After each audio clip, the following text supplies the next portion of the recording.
यह सबसे युवा अरबपति है। जब से वो पैदा हुआ है उसके पास अरबों की संपत्ति है। सोने के पालने में सोता है, खिलौने भी डायमंड के, यहाँ तक कि दूध पीने की बोतल की निपल्स भी सोने की हैं। उसका नाम रिची है। उसके पापा दुनिया के सबसे अमीर इंसान हैं। अगली पीढ़ी के इस लड़के के पास जन्म से ही बढ़िया हाउसकीपर है। रोजाना कई नौकर उसके आगे पीछे घूमते हैं। 5 साल की उम्र में रिची को बेसबॉल पसंद है। उसके पापा व्यस्त रहते हैं, फिर भी वे उसके साथ खेलते हैं। पीछे की तरफ उन्होंने एक स्टेडियम बनाया हुआ है। रोज स्टॉर्स उसे ट्रेनिंग देने आते हैं। जब वो 10 साल का होता है तो उसे वैज्ञानिक रिसर्च पसंद है, इसलिए उसके पापा एक अंडरग्राउंड लेबोरेटरी बनाते हैं। डॉक्टर किंगबिन को उसका टीचर बनने के लिए बुलाते हैं। इन आविष्कारों को देखो, एक मशीनी मधुमक्खी जो सोने से बनी है। इसकी कीमत $1 मिलियन है, सिर्फ मजे से खेलने के लिए। उसके पास लेजर तोप है, ऑल पर्पज ग्लू है और बुलेट प्रूफ सूट है। निस्संदेह इतना पैसा वाला होने के बावजूद वे फिर भी जमीन से जुड़े हैं। उनके लिए पीछे की तरफ प्रेसिडेंट हिल बनाना मुश्किल नहीं है। खाना खाते हुए बात करने में उन्हें कोई दिक्कत नहीं है। लेकिन इतना धनवान होने के बावजूद रिची खुश नहीं है, क्योंकि उसे युवावस्था में ही बिजनेस के बारे में सीखना पड़ता है। केवल 10 साल की उम्र में बिजनेस संभालने में पापा की मदद करनी पड़ती है। उसे वाकई में एक सामान्य बचपन बिताना है। उस दिन वो छोटा अरबपति झुग्गी के एरिया में उतरता है रिबन कटिंग इवेंट में भाग लेने के लिए।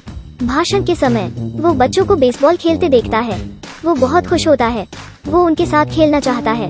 गरीब बच्चे इस छोटे मास्टर को देखकर संदेह से भर जाते हैं। क्या तुम्हारे जैसा छोटा लड़का खेल सकता है? क्या वाकई में खेल सकता है? युवा मास्टर खुश नहीं होता। यदि मैं इसे मार दूं तो? बच्चे $10 की शर्त लगाते हैं कि वो नहीं मार सकता। युवा मास्टर के कान अच्छे नहीं हैं।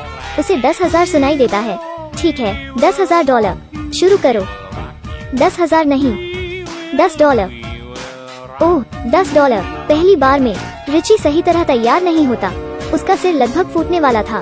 बच्चे हंसने लगे। वे सोचने लगे कि यह सिर्फ दिखावटी है। लेकिन दूसरी बार में रिची ने होम रन का रिकॉर्ड बनाया। बच्चे इससे चकित हो गए। वो बहुत खुश होता है। वो बच्चों को अपने घर बुलाना चाहता है। अचानक छोटी लड़की बेरुखा सा व्यवहार करती है। तुमने कर दिखाया, पैसे लो और जाओ यहाँ से। रिची निराश हो गया। वो केवल दोस्त बनाना चाहता है। अगले दिन उसका परिवार लंदन जाता है रानी का जन्मदिन मनाने के लिए। लेकिन रिची को उदास देखकर उसकी मम्मी उसे मन शांत करने के लिए घर पर ही रहने देती है। हाउसकीपर खास तौर पर उसके लिए गिफ्ट बनाता है। मुझे विश्वास नहीं है, वे गरीब बच्चे हैं। क्या यह घर है? क्या यह इज्जत है? उसे सबसे ज्यादा अचंभित करता है कि मैकडॉनल्ड उसके घर में खुला हुआ है। क्या तुम्हारा खुद का मैकडॉनल्ड है? धनवान लोगों की जिंदगी कैसी दिखती है? बगीचे में कार्ड खेलना, कृत्रिम झील पर हाई स्पीड नाव चलाना, कभी भी कहीं भी स्नैक्स लेना, बेहद मजेदार तोप। गरीब बच्चों को इनसे खेलने में मजे आते हैं। क्या धनवान बनने का यह फायदा है? रिची हंसता है। केवल यह, मैं तुम्हारी आंखें खोल दूंगा। रोलर कोस्टर भी उसके खिलौनों में से एक है, क्योंकि उसके पास पैसे हैं। बच्चे रिची को स्वीकार कर लेते हैं। वे आखिर दोस्त बन जाते हैं। लेकिन इस बार बेकार खबर आती है। रिची के पेरेंट्स गायब हो गए। जो प्राइवेट जेट वे लेकर गए थे, उसका एक्सीडेंट हो गया। घर का सैटेलाइट उनके सिग्नल सर्च नहीं कर पाता है। लेकिन यह सब ग्रुप के वाइस प्रेसिडेंट का एक षड्यंत्र है। उसने ऐसा किया क्योंकि वो ताज हासिल करना चाहता है, लेकिन उसे यह स्वीकार नहीं है। आखिरी मिनट में रिची प्लेन से निकला क्योंकि उसके पास ज्यादा शेयर हैं। स्वाभाविक रूप से वो कंपनी का CEO बना। वो रोजाना रोलर स्केटिंग करता हुआ काम पर जाता है। बड़ा सा खिलौना खरीदता है। एक 10 साल का बच्चा इतनी बड़ी कंपनी चलाता है। क्या यह विश्वसनीय है? उसने साबित किया, क्योंकि युवावस्था से ही बिजनेस मैनेजमेंट में होने के कारण रिची ने कंपनी की फाइनेंशियल रिपोर्ट्स सफलता से बनाई। बोर्ड ऑफ डायरेक्टर्स को उसकी राय पसंद थी। हर मीटिंग में सब रिची का निर्णय मानते। धीरे धीरे वाइस प्रेसिडेंट फायदे में आ गया। वो संतुष्ट नहीं था और उसने एक और बेकार योजना बनाई।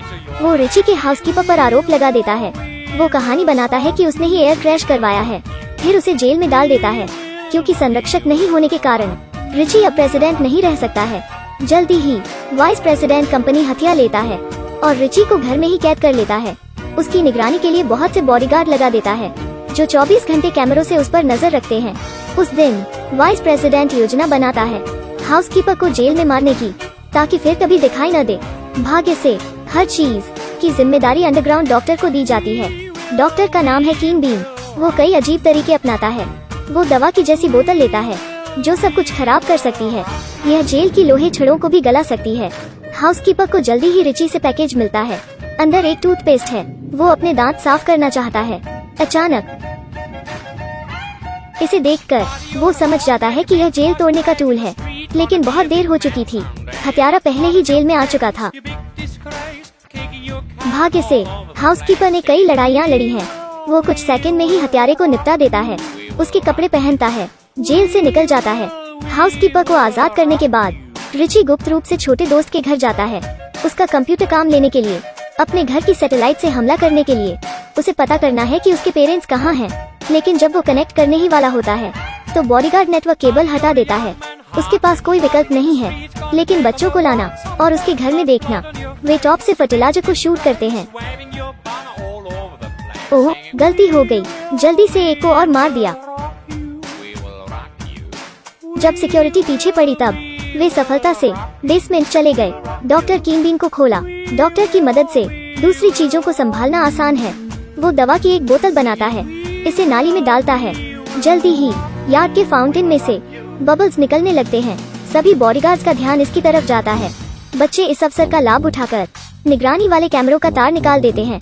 रिची जीपीएस के पास जाता है। उसे अपने पेरेंट्स का सिग्नल मिलता है। वे अपने कमरे में हैं। ऐसा हुआ कि वाइस प्रेसिडेंट को ये बहुत पहले मिल गए थे और उसने इन्हें बांध दिया था।